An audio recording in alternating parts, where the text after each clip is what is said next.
মার্কেটটা বেসিক্যালি যেহেতু down trend, আর আমরা অল টাইম চেষ্টা করব ট্রেন্ডের পক্ষে ট্রেড নেওয়ার জন্য। সো হ্যালো বিউটিফুল ট্রেডার্স, কি অবস্থা সবার? আই হোপ সবাই ভালো আছেন।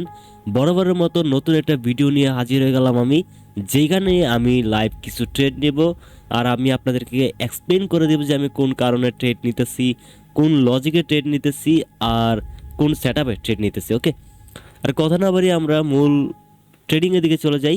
আজকে আমি 3টা অথবা 4টা ট্রেড নিব, তবে আজকে একটা চ্যালেঞ্জ আছে ভাই আমার জন্য। আমি জানি যে ভিডিওটা যদি লসও হয়, যদি আমার আজকে ট্রেড লসও হয়, তাহলে আমি ইউটিউবের মধ্যে আপলোড করব, আর যদি প্রফিটও হয় তাহলে আমি ইউটিউবের মধ্যে আপলোড করব। আমি আপনাদেরকে কথা দিতেছি ভাই। ওকে, আমি দুইটা সুযোগ পাবো। এক নম্বর হলো যে আমি দুইটা সুযোগ পাবো, যে প্রথম সুযোগটা আমাকে কাজে লাগাতে হবে, যেরকম আমি পরপর 3টা অথবা 4টা ট্রেড নিব, চারোটাই আমাকে প্রফিট করতে হবে। আর সেকেন্ড নাম্বারে আমি সেম সুযোগটা পাবো, যদি আমার দুইবার সুযোগটা হাতছাড়া হয়ে যায়, তাহলে আমি আজকের মতো আর ট্রেড করবো না। অর্থাৎ ব্যাক টু ব্যাক যদি আমি এই ক্যান্ডেলের ট্রেড নিই, পরবর্তীতে 4টা ক্যান্ডেল আমাকে টানা ট্রেড নিতে হবে, অথবা 3টা ক্যান্ডেলের টানা ট্রেড নিতে হবে। ওকে, এটাই হলো যে আমার চ্যালেঞ্জ। তাহলে আমাকে এখন থেকে ভেবেচিন্তে ট্রেড নিতে হবে। আমি যেই ক্যান্ডেলটাতে ট্রেড নিব, পরবর্তী 4টা ক্যান্ডেল অথবা 3টা ক্যান্ডেলে টানা ট্রেড নিতে হবে। ওকে, দুইবার সুযোগ পাবো এমন করে। আর ওকে ফাইন, আমি চেষ্টা করবো আজকে কম্পাউন্ডিং করার জন্য। ওকে, কম্পাউন্ডিং করবো। ওকে, যেহেতু আমরা এই মার্কেটে আসি, আপনারা জানেন যে অল টাইম আমি রিয়েল মার্কেটে ট্রেড করি। আমি কোনো প্রকার ওটিসি গ্যাম্বেলিং মার্কেটে ট্রেড করি না। যেহেতু রিয়েল নলেজ, আমি সব সময় রিয়েল মার্কেটে ট্রেড করি। আপনারা হয়তো বা সেটা জানেন। ওকে, এখন আমরা কিছু ট্রেড নিই। ট্রেডটা হবে যেমন, মার্কেট ডাউন ট্রেন্ড, মার্কেট লোটাকে ব্রেক করে নতুন একটা লো লাগে ফেলছে, লো থেকে কন্টিনিউশন দিয়ে ফেলছে সেলার্স। সেলার্স নিচের দিকে কন্টিনিউ করতেছে, কিন্তু মার্কেটে এই ক্যান্ডেলের যে লোয়ার উইকটা ছিল, এই ক্যান্ডেলের লোয়ার উইকটা কি এখনো সেলার্সরা ব্রেকআউট করতে পারে নাই। ওকে, এই ক্যান্ডেলের লোয়ার উইক এখনো সেলার্স ব্রেকআউট করতে পারে না, তার মানে কি সেলার্স উইক হইতেছে আস্তে আস্তে। ওকে, কিন্তু আমরা কোনো প্রকার বায়ার্সের স্ট্রংনেস না পাওয়া পর্যন্ত আমরা বায়ার্সের সাথে ট্রেড নিব না। আমাদের এটাও মাথায় রাখতে হবে যে যে ক্যান্ডেলটাতে আমরা ট্রেড নিব, পরপর 4টা ক্যান্ডেল আমাদের ট্রেড নিতে হবে, একটা ক্যান্ডেলও মিসিং হওয়া যাবে না। ওকে, আমরা ওই অনুযায়ী সেট আপ নিব। ওকে, আমরা এখন দেখতে পারতাছি যে যদি এখন এখান থেকে বায়ার্স স্ট্রং হয়, তাহলে এখান থেকে বায়ার্সই আসতে পারে। ওকে, যেহেতু সেলার্স দেখতে পারতাছি যে এতগুলো সেলার্স ক্যান্ডেল একটা ক্যান্ডেল লোয়ার উইকটাকে ব্রেকআউট করতে পারতেছে না, তাহলে এখন ডেফিনেটলি এখান থেকে বায়ার্স অ্যাক্টিভ হইতে পারে। কিন্তু যদি বায়ার্স অ্যাক্টিভ না হয়, সেলার্স অ্যাক্টিভ হয়, তাহলে তাহলে কি দেখি আমরা? Okay, 64 round number price, 64 round number price. Okay, আমরা এখান থেকে বায়ার্সের জন্য ট্রেড নিছি। ওকে, আজকে আমাদের প্রথম ট্রেড বায়ার্সের জন্য হয়েছে। ওকে, দেখেন আমি সাপোর্ট থেকে বায়ার্সের জন্য ট্রেড নিয়ে নিছি। অর্থাৎ এই ক্যান্ডেলটা শেষও কিন্তু যদি এই ক্যান্ডেলটা শেষ হয়ে যায়, প্রফিট হলে তো হয়েছি। আর যদি এই ক্যান্ডেলটা প্রফিট হয়, পরবর্তী ক্যান্ডেলে আমাকে ট্রেড নিতে হবে, তার পরবর্তী ক্যান্ডেলে ট্রেড নিতে হবে, তার পরবর্তী ক্যান্ডেলও ট্রেড নিতে হবে। অর্থাৎ এই ক্যান্ডেলটা কি আমার এখন ভালো মতো দেখতে হবে। ওকে, যেহেতু আমি পরবর্তী ক্যান্ডেলে ট্রেড নিব, এখন আমরা জানি যে একটা সেলার্সের মোমেন্টামের পর একটা গ্রিন ক্যান্ডেল অথবা দুইটা গ্রিন ক্যান্ডেল রিট্রেসমেন্ট হইতে পারে। ওকে ফাইন, আমরা এই ক্যান্ডেল রিয়াকশনটা ভালো মতো দেখবো। দেখার পরে যেহেতু পরবর্তী ক্যান্ডেল আমাদের ট্রেড নিতে হবে, ভেবে চিন্তে ট্রেড নিতে হবে ভাই, ভেবে চিন্তে। ওকে, 78, 79, 79, 80 রাউন্ড নম্বর প্রাইজের উপরে এখন আছে মার্কেটটা। 80 রাউন্ড নম্বর প্রাইস। ওকে, আমরা এখান থেকে ডাউনের জন্য এগেইন ট্রেড নিয়ে ফেলছি। ওকে ফাইন, এগেইন আমরা এখান থেকে ডাউনের জন্য ট্রেড নিয়ে ফেলছি। তার কারণ একটা সেলার্সের মোমেন্টামের পর একটা গ্রিন ক্যান্ডেল রিট্রেসমেন্ট হইতেই পারে।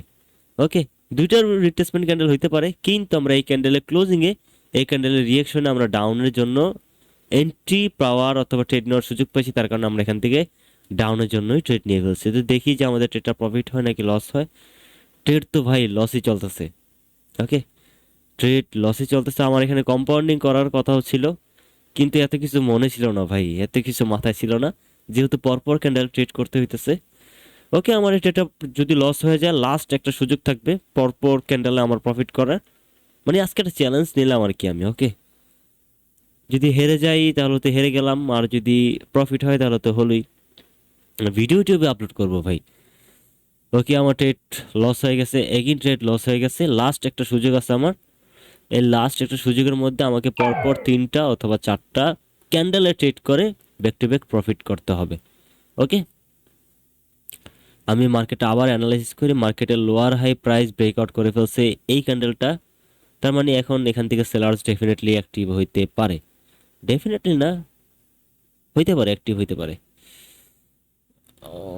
হরিজন্টাল লাইনটা কই, আমি কি হরিজন্টাল লাইন, ও আপডেট দেওয়ার পর মেবি হরিজন্টাল লাইন সবার উপরে নিয়ে গেছে ভাই, তাই না? আগে তো হরিজন্টাল লাইন ছিল নিচে মিডলে, হরিজন্টাল লাইন এখন, এই জন্যই তো আজকে আমি যখন মার্কেট অ্যানালাইসিস করতেছি তখন হরিজন্টাল লাইনই খুঁজে পাইতেছিলাম না ভাই। ওকে ফাইন, ভালো একটা কাজ করছে, যেহেতু প্রথমে এটা সবচেয়ে উপকারী একটা টুল, ড্রয়িং টুল, এটাকে সবার উপরে রাখার জন্য।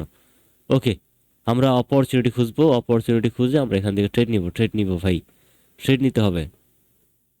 ওকে 99 গ্যাপ আপ হলো না ভাই। এই লাস্ট একটা ক্যান্ডেল দেখবো আমরা, এই ক্যান্ডেলটা দেখে পরবর্তীতে আমরা ট্রেড নিব, এই ক্যান্ডেলটা দেখে পরবর্তীতে আমি ট্রেড নিব ভাই। কেন একটু সময় নিতেছি, তার কারণ হলো যে ভাই পরপর ক্যান্ডেলে ট্রেড নিতে হবে ভাই, পরপর ক্যান্ডেলে আমার ট্রেড নিতে হবে। এখন ইম্পালসিভ ওয়েভেই আমাকে ট্রেড নিতে হবে, আর কারেক্টিভ ওয়েভে কোনো প্রকার ট্রেড নেওয়া যাবে না। ইম্পালসিভ ওয়েভ কি, কারেক্টিভ ওয়েভ কি, যদি কেউ জানা থাকে তাহলে অবশ্যই কমেন্ট করে জানাবেন যে ভাই হ্যাঁ ইম্পালসিভ ওয়েভ আর কারেক্টিভ ওয়েভ কি, সেটা আমি জানি। আমি দেখতে চাই যে কয়জন এটা জানে। ওকে, আমি এরকম বাক্য সেন্টেন্স কিন্তু সবসময় উচ্চারণ করি না, আমি জানি যে অনেকে নাও জানতে পারে। ওকে, এই ক্যান্ডেলটা কন্টিনিউশন দিয়ে দিতেছে নিচে 88 রাউন্ড নম্বর প্রাইস, আমরা ক্যান্ডেল রিয়েকশন দেখবো। ওকে, এখন আমাদের ক্যান্ডেল রিয়েকশন দেখা ছাড়া কোনো মাধ্যম নেই, ক্যান্ডেল রিয়েকশন ডেফিনেটলি দেখতে হবে। 87 রাউন্ড নম্বর প্রাইস, ওকে 89, 88। ওকে, আমরা এখান থেকে আগেই না আমরা ডাউনের জন্য ট্রেড নিয়ে নিয়েছি, এবং পরবর্তী ক্যান্ডেল আমরা 94 সিলেক্ট করে রাখি। এই ক্যান্ডেলটার শেষে যদি প্রফিট হয় তাহলে পরবর্তীতে আমরা এগেন ট্রেড নিব, এই ক্যান্ডেলটা শেষ হলে পরবর্তী ক্যান্ডেলে ট্রেড নিব। আর যদি লস হয়ে যায় তাহলে তো আজকের মতো লস হয়েই গেল।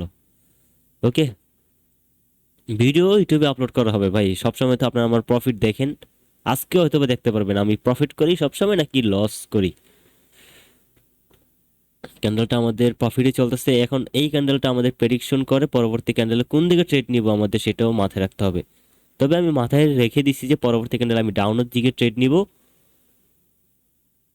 এখন এই ক্যান্ডেলের ক্লোজিং, ক্যান্ডেলের সাইকোলজি, ক্যান্ডেলের রিয়েকশন সব কিছু দেখতে হবে আমাকে, সব কিছুই দেখতে হবে, সব কিছু দেখে আমার এখান থেকে ট্রেড নিতে হবে। 77 রাউন্ড নম্বর প্রাইস, 76, 7।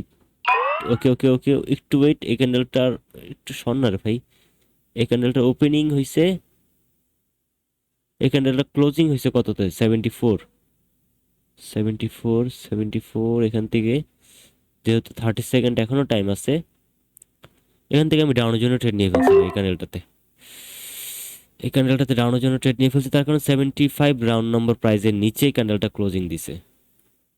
ওকে, তার মানে ক্যান্ডেলটা 75 রাউন্ড নম্বরের নিচে থাকার তো কথা। লাস্ট সেকেন্ডে কি আমার রিয়েকশন দেখে ভুল হয়ে গেছে? না, ভুল তো হওয়ার কথা না ভাই। ওকে ফাইন, দেখি যে আমাদের ট্রেডটা প্রফিট হয় নাকি লস হয়। আমি আগের থেকে 176, 176 প্রফিট, প্রফিট কি দিবে মনে তো হয় না। 75 রাউন্ড নাম্বার প্রাইস মেবি এখানে ফেক ব্রেকআউট হয়েছিল ভাই, 75 রাউন্ড নাম্বার প্রাইস আমার এখানে ফেক ব্রেকআউট হয়েছে, কিন্তু আমি খেয়ালই করতে পারিনি, তার জন্যই তো। ওকে, আমি ক্যান্ডেলের রিয়াকশনটা দেখাই। ভার্টিক্যাল লাইন নিলাম, ভার্টিক্যাল লাইনটা নিয়ে একটা কপি করলাম, কপি করার পরে ওকে 75 রাউন্ড নাম্বার প্রাইজের আমরা কি এখন রিয়াকশনটা দেখবো। ওফ, damn it, 75 round number price fake breakout হয়েছে ভাই। যারা আমার স্টুডেন্ট তারা, তোমরা হয়তো ভালো মতো বুঝবে যে আসলে কি 75 round number price fake breakout হয়েছিল কিনা লাস্ট কয়েক সেকেন্ডে। ওকে, তার কারণে এখন ক্যান্ডেল রিভার্স হয়ে গেছে। ওকে, সবসময় আপনারা আমার প্রফিটই দেখেন, কিন্তু আজকে আমার লস দেখতেছেন, আর আমি লস কেমনে করছি আপনারা সেটাও দেখতেছেন, আর লস করার কারণে কি সেটাও কিন্তু আমি আপনাদেরকে বলে দিছি।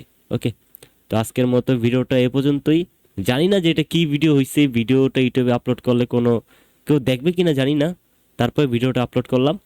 আজকের মতো ভিডিওটা এই পর্যন্ত। সবাই ভালো থাকবেন, সুস্থ থাকবেন। আসসালামু আলাইকুম।